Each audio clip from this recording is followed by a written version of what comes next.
नमस्कार दोस्तों, स्वागत है आपका आज के मुख्य समाचारों में। दोस्तों यहां पर आपको देखने को मिलेंगी सुबह से लेकर शाम तक की तमाम बड़ी खबरें मुख्य समाचार ब्रेकिंग न्यूज़ अपडेट्स के रूप में। तो दोस्तों आप सभी लोगों से रिक्वेस्ट है इस वीडियो को ज़्यादा से ज़्यादा लाइक और शेयर करें। तो दोस्तों सीधे चलते हैं आज की पहली बड़ी खबर की ओर।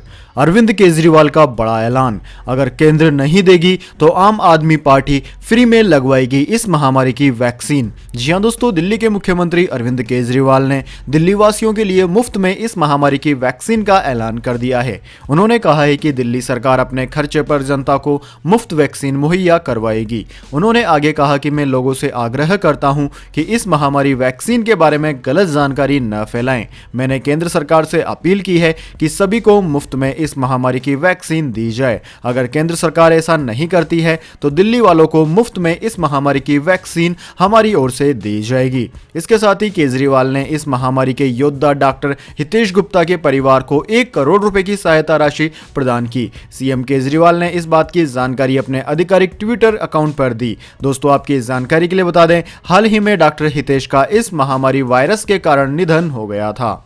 इसके बाद दोस्तों अगली बड़ी खबर, किसान आंदोलन 49वां दिन, किसानों ने कृषि कानूनों की कॉपी जलाई। कहा सरकार ने पुराने ट्रैक्टर बैन किए हैं, हम चलाकर दिखाएंगे। जी हां दोस्तों, कृषि कानूनों के खिलाफ किसान आंदोलन का आज 50वां दिन है। दोस्तों प्रदर्शनकारियों ने लोहड़ी पर कल कृषि कानूनों की कॉपियां जलाई। भारतीय किसान यूनियन के प्रवक्ता राकेश टिकैत ने कहा कि आंदोलन में कोई देश विरोधी बात कर रहा है तो सरकार उसे गिरफ्तार करे। कृषि कानून कैसे खत्म हो, सरकार इस पर काम करे। सरकार ने 10 साल पुराने ट्रैक्टर पर बैन लगाया है तो हम इन्हें दिल्ली की सड़कों पर चलाकर दिखाएंगे।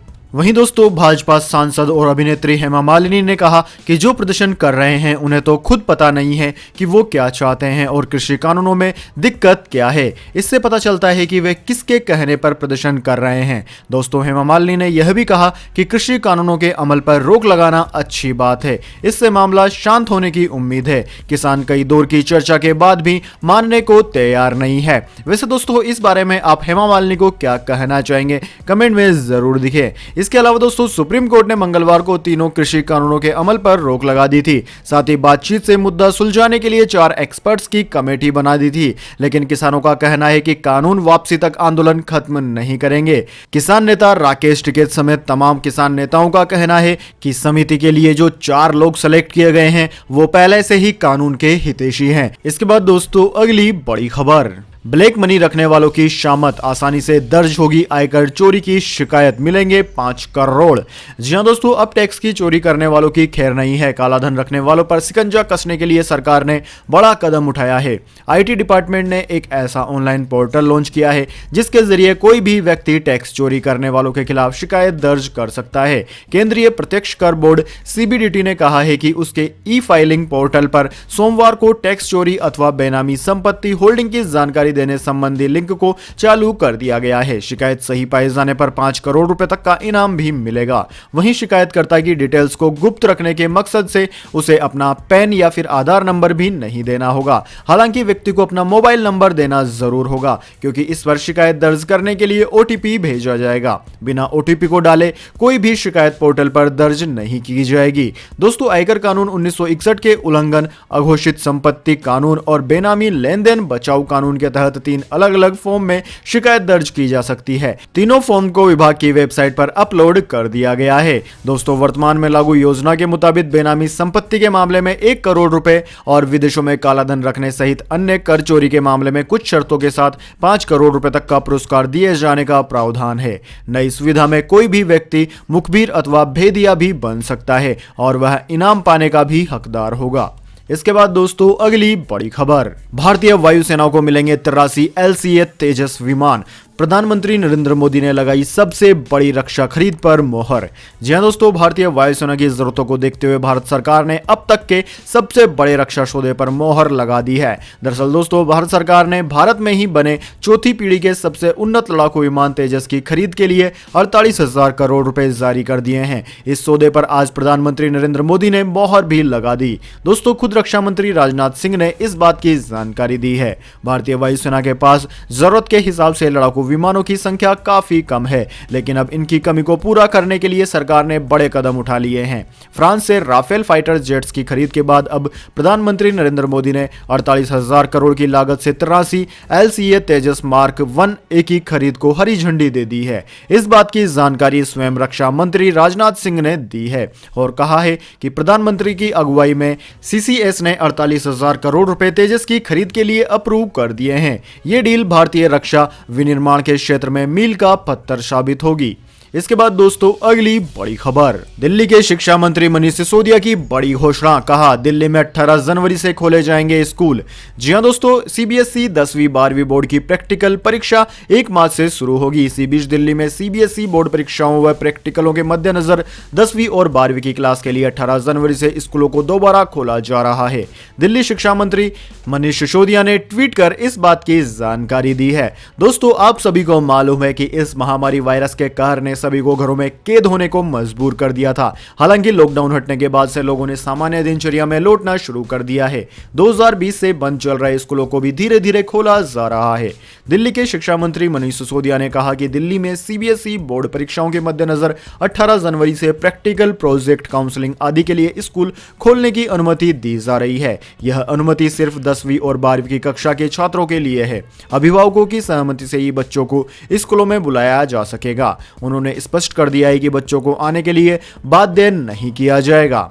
इसके बाद दोस्तों अगली बड़ी खबर, मोबाइल एप्लीकेशन लोन के फर्जीवाड़े पर लगाम लगाने के लिए RBI ने उठाया बड़ा कदम, वर्किंग ग्रुप का कर दिया गठन। जी हां दोस्तों, इस बारे में हमने कल की न्यूज में भी आपको सचेत किया था। कुछ ऐसी ठग वेबसाइट और एप्लीकेशंस के बारे में जो आपको लोन देकर आपका गलत फायदा उठाती है। ऐसे में दोस्तों RBI ने भी अब उनके खिलाफ सख्त कदम उठा लिया है। दोस्तों, देश भर के कई शहरों में मोबाइल ऐप के माध्यम से लोन देने और फिर ठगी के मामले सामने आने के बाद अब RBI ने बड़ा कदम लिया है। दरअसल दोस्तों, भारतीय रिजर्व बैंक यानी कि RBI ने ऐसे मामलों को देखने के लिए 13 जनवरी को एक वर्किंग ग्रुप का गठन कर दिया। RBI के मुताबिक ऑनलाइन प्लेटफॉर्म और मोबाइल ऐप के जरिए लोन देने सहित डिजिटल लोन को स्टडी के लिए एक वर्किंग ग्रुप का गठन किया गया है। RBI ने कहा है कि यह ग्रुप लोन देने की प्रक्रिया को देखेगा और उस पर किस तरह से कंट्रोल किया जाए इस पर अपने विचार देगा। RBI working group digital loan देने की गतिविधियों के सभी पहलुओं पर अध्ययन करेगा ताकि उसे सही तरीके से रेगुलेट किया जा सके। RBI ने एक बयान में कहा है कि वित्तीय क्षेत्र में डिजिटल लेन देन में बढ़ोतरी एक बेहतर कदम है, लेकिन डिजिटल लेन देन में कुछ नकारात्मक जोखिम अक्सर जुड़े होते हैं। RBI ने विज्ञप्ति में कहा कि ऐप बेस्ड लोन पर नजर रखने के लिए और डेटा सुरक्षा, गोपनीयता और उपभोक्ता सुरक्षा सुनिश्चित करते हुए केंद्रीय बैंक नई डिजिटल लेन देन का समर्थन करता है। इसके बाद दोस्तों अगली बड़ी खबर, दिल्ली के बाद पंजाब में भी सभी को फ्री में मिलेगी इस महामारी की वैक्सीन, बड़ी घोषणा। जी हां दोस्तों, पंजाब सरकार ने घोषणा की है कि राज्य के सभी नागरिकों को इस महामारी की वैक्सीन मुफ्त में दी जाएगी। दोस्तों, खास बात यह है कि पंजाब सरकार पहले दौरे से ही सभी आम और खास नागरिकों को वैक्सीन की खुराक देने जा रही है, जबकि केंद्र सरकार ने पहले दौरे के लिए जिन 3 करोड़ लोगों को वैक्सीन लगाने का फैसला किया है उनमें केवल स्वास्थ्यकर्मी, सुरक्षा बल और 50 साल से अधिक उम्र के ऐसे लोग शामिल हैं जो इस महामारी से ज्यादा प्रभावित हो सकते हैं। वहीं दोस्तों, पंजाब सरकार के स्वास्थ्य मंत्री बलबीर सिंह सिद्धू ने कहा कि पंजाब में सभी नागरिकों को मुफ्त में इस महामारी का टीका लगाया जाएगा। उन्होंने कहा कि राज्य में इस महामारी की वैक्सीन की 2,40,000 डोज आ चुकी है। यह न सिर्फ सरकारी कर्मचारियों को लगाए जाएंगे बल्कि सरकारी अस्पतालों में जो लोग होंगे उन्हें भी वैक्सीन लगाई जाएंगी। इसके बाद दोस्तों जान लेते हैं पूरी दुनिया और भारत में क्या है इस महामारी की स्थिति। तो दोस्तों सबसे पहले बात करते हैं पूरी दुनिया की। तो दोस्तों पूरी दुनिया में इस वक्त तक इस महामारी के संक्रमितों का आंकड़ा 9 करोड़ 15 लाख को पार कर गया है, जबकि दोस्तों इस महामारी से मरने वालों की संख्या 19,62,000 के पार है। दोस्तों इस महामारी से सबसे ज्यादा प्रभावित देश अमेरिका है। अमेरिका में 2 करोड़ 29 लाख से ज्यादा संक्रमित मरीज अब तक सामने आ चुके हैं। वहीं दोस्तों दूसरा नंबर भारत का है, जबकि तीसरा नंबर ब्राजील का है और उसके बाद में Russia, United kingdom, France, Turkey, Italy, Spain आदि देशों का नाम आता है। इसके बाद दोस्तों अब जान लेते हैं क्या है भारत के हालात, लेकिन उससे पहले मेरी आपसे एक छोटी सी रिक्वेस्ट है, अगर दोस्तों आपको अभी तक हमारी न्यूज पसंद आई है तो इसे एक छोटा सा लाइक जरूर दे दें, और अगर आपको पसंद नहीं आई है तो बेशक आप डिसलाइक भी कर सकते हैं, लेकिन दोस्तों लाइक और डिसलाइक जरूर कीजिए, क्योंकि दोस्तों यही हमारी मेहनत का फल होता है और इसी से पता चलता है कि आपको हमारी वीडियो पसंद आई है या नहीं। तो दोस्तों जल्दी से जान लेते हैं क्या है इस महामारी की भारत में स्थिति।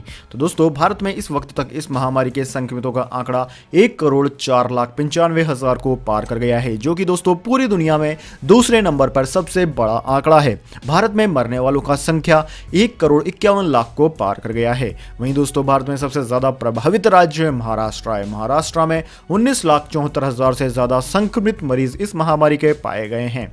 वहीं दोस्तों इसके बाद में कर्नाटक, आंध्र प्रदेश, तमिलनाडु, केरला, दिल्ली, उत्तर प्रदेश, वेस्ट बंगाल आदि राज्यों का नाम आता है। वैसे दोस्तों आपके शहर में इस महामारी की कैसी है स्थिति, कमेंट में जरूर बताएं। इसके बाद दोस्तों अगली बड़ी खबर, यूएनएससी में भारत ने चीन और पाकिस्तान को घेरा, कहा आतंकवादियों की हो रही है शानदार मेहमान नवाजी।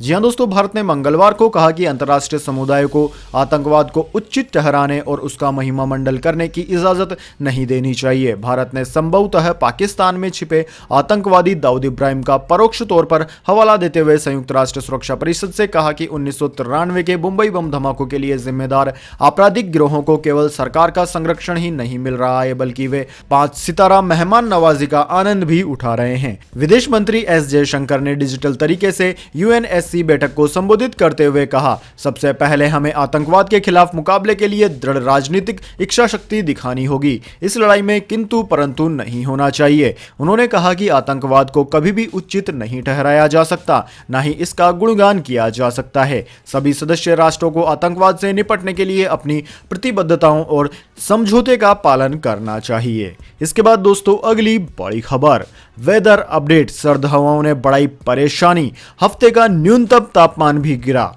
जी हां दोस्तों, उत्तर भारत में हर कोई इस वक्त कड़कड़ाती सर्दी से ठिठुर रहा है। राजधानी दिल्ली में शीतलहर का प्रकोप जारी है। बीते कुछ दिनों से दिल्ली की सर्दी में इजाफा हुआ है। न्यूनतम पारे में लगातार गिरावट दर्ज की जा रही है। दोस्तों दिल्ली में बुधवार की सुबह 6 बजे न्यूनतम तापमान 4.8 डिग्री सेल्सियस दर्ज किया गया। इसके एक दिन पहले तापमान इससे भी कम था। वहीं दोस्तों इंडियन मेट्रोलॉजी डिपार्टमेंट के अनुसार फिलहाल हाड़ कपाने वाली सर्दी से राहत मिलने के कोई आसार नहीं है। दिल्ली समेत पंजाब, हरियाणा, चंडीगढ़, राजस्थान और पश्चिमी यूपी के कुछ हिस्सों में आज शीतलहर का प्रकोप बढ़ सकता है। मौसम विभाग के मुताबिक दिल्ली में भी अगले 2 दिनों तक पारा और नीचे जाएगा। इसके बाद दोस्तों अगली बड़ी खबर, पेट्रोल डीजल प्राइस टुडे, 5 दिन बाद फिर बढ़ गए दाम, नई ऊंचाई पर पेट्रोल और डीजल के दाम। जी हां दोस्तों, पेट्रोल और डीजल की कीमतों में फिर बढ़ोतरी का सिलसिला शुरू हो चुका है। लगातार 5 दिन की शांति के बाद कीमतें बढ़ी है। पेट्रोल 25 पैसे तो डीजल 27 पैसे प्रति लीटर तक महंगा हो गया है। दोस्तों बात की जाए अब पेट्रोल और डीजल की कीमतें कितनी हो गई है, तो दोस्तों राष्ट्र राजधानी दिल्ली में आज 1 लीटर पेट्रोल की कीमत 84 रुपए 45 पैसे प्रति लीटर हो गई है। वहीं दोस्तों डीजल की बात की जाए तो 1 लीटर डीजल की कीमत 74 रुपए 63 पैसे प्रति लीटर हो गई है। साथ ही दोस्तों मुंबई की बात की जाए तो मुंबई में 1 लीटर पेट्रोल 90 रुपए 83 पैसे प्रति लीटर, जबकि डीजल 81 रुपए 34 पैसे प्रति लीटर का मिल रहा है। इसके बाद दोस्तों अगली बड़ी खबर, गोल्ड सिल्वर प्राइस टुडे, 3 दिन की गिरावट के बाद आज सोने में देखने को मिली चमक। जी हां दोस्तों, 3 दिन की लगातार गिरावट के बाद आज सोने में चमक देखने को मिली है। आज सोने में 347 रुपए की तेजी देखी गई और अब सोना 49,381 रुपए प्रति 10 ग्राम पर पहुंच गया है। दूसरी ओर दोस्तों चांदी की बात की जाए तो चांदी में भी 1404 रुपए की तेजी आई है और अब चांदी 65,380 रुपए प्रति किलोग्राम पर पहुंच गई है। इसके अलावा दोस्तों अंतर्राष्ट्रीय बाजार की बात की जाए तो अंतर्राष्ट्रीय बाजार में सोना $1859 प्रति औंस, जबकि चांदी $25.26 प्रति औंस पर रही है। इसके बाद दोस्तों अगली बड़ी खबर, बिना फास्टैग वाली गाड़ियों को राहत, 15 फरवरी तक कैश में दे सकते हैं टोल। जी हां दोस्तों, फास्टैग को लेकर बड़ी राहत की खबर है। अब आप 15 फरवरी तक अपनी गाड़ियों में फास्टैग लगवा सकते हैं। एनएचएआई ने लोगों को फास्टैग मिलने में आ रही दिक्कतों को देखते हुए यह फैसला लिया है। इससे पहले देश के सभी राष्ट्रीय राजमार्ग से गुजरने पर टोल चुकाने के लिए 1 जनवरी 2021 से गाड़ियों में फास्टैग अनिवार्य करने का ऐलान किया था। लेकिन दोस्तों एनएचएआई ने ऐलान किया है कि अब 1 जनवरी 2021 से देश के सभी एनएचआई टोल प्लाजा में कैश की जगह फास्टैग लेने में हो रही दिक्कतों को देखते हुए हमने फैसला किया है कि अब आप 15 फरवरी तक अपने वाहनों पर फास्टैग लगवा सकते हैं। इसके बाद में अगर आपने फास्टैग नहीं लगवाया तो आपको दुगना टोल देना होगा। इसके बाद दोस्तों अगली बड़ी खबर, ब्रिटेन पीएम को थिंक टैंक ने चेताया, कहा भारत से दोस्ती नहीं प्रतिद्वंदी की तरह व्यवहार करें। जी हां दोस्तों, भारत और ब्रिटेन भले ही अपने द्विपक्षीय संबंधों को और ज्यादा मजबूती देने की कोशिश में लगे हैं, लेकिन एक ब्रिटिश थिंक टैंक ने बोरिस जॉनसन को चेताया है कि भारत के साथ प्रतिद्वंदी की तरह व्यवहार करना चाहिए। Chatham House Royal Institute of International Affairs द्वारा तैयार की गई ग्लोबल ब्रिटेन ग्लोबल ब्रोकर नाम की रिपोर्ट में भारत के वैश्विक महत्व को स्वीकार किया गया है। रिपोर्ट में माना गया है कि ब्रिटेन के लिए भारत बेहद जरूरी है। इसके लिए भारत की आबादी, अर्थव्यवस्था और रक्षा बजट को आधार बनाया गया है। लेकिन रिपोर्ट यह भी साफ करती है कि ब्रिटेन को भारत को एक प्रतिद्वंदी के तौर पर देखना होगा, न कि एक सहयोगी के तौर पर। इसके बाद दोस्तों अगली बड़ी खबर, अमेजन प्राइम वीडियो, अमेजन का धमाकेदार ऑफर, 89 रुपए में 28 दिन तक देख सकेंगे प्राइम वीडियोस।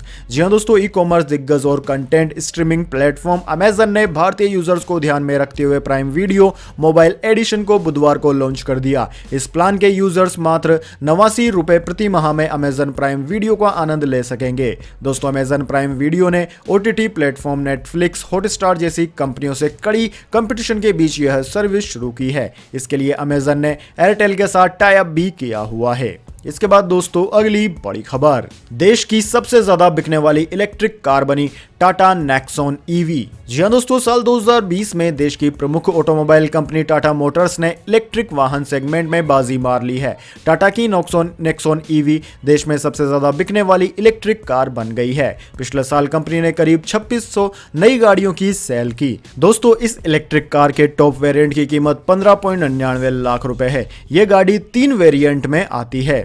दोस्तों, आपकी जानकारी के लिए बता दें, कंपनी का दावा है कि नेक्सॉन इलेक्ट्रिक सिंगल चार्ज में 312 किलोमीटर तक की रेंज देने में सक्षम है। वहीं इसे फुल चार्ज होने में 8 घंटे का समय लगता है।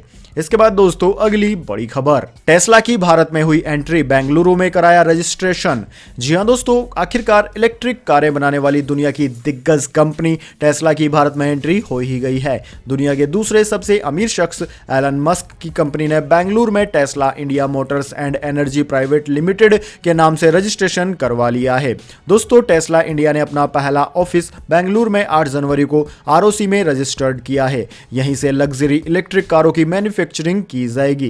कंपनी बेंगलुरु में एक रिसर्च एंड डेवलपमेंट यूनिट के साथ अपना कामकाज शुरू करेगी। टेस्ला के सीईओ एलन मस्क ने पिछले साल अक्टूबर में एक ट्वीट में कहा था कि उनकी कंपनी 2021 में भारतीय बाजार में आएगी। उनका यह ट्वीट एक सवाल के जवाब में था।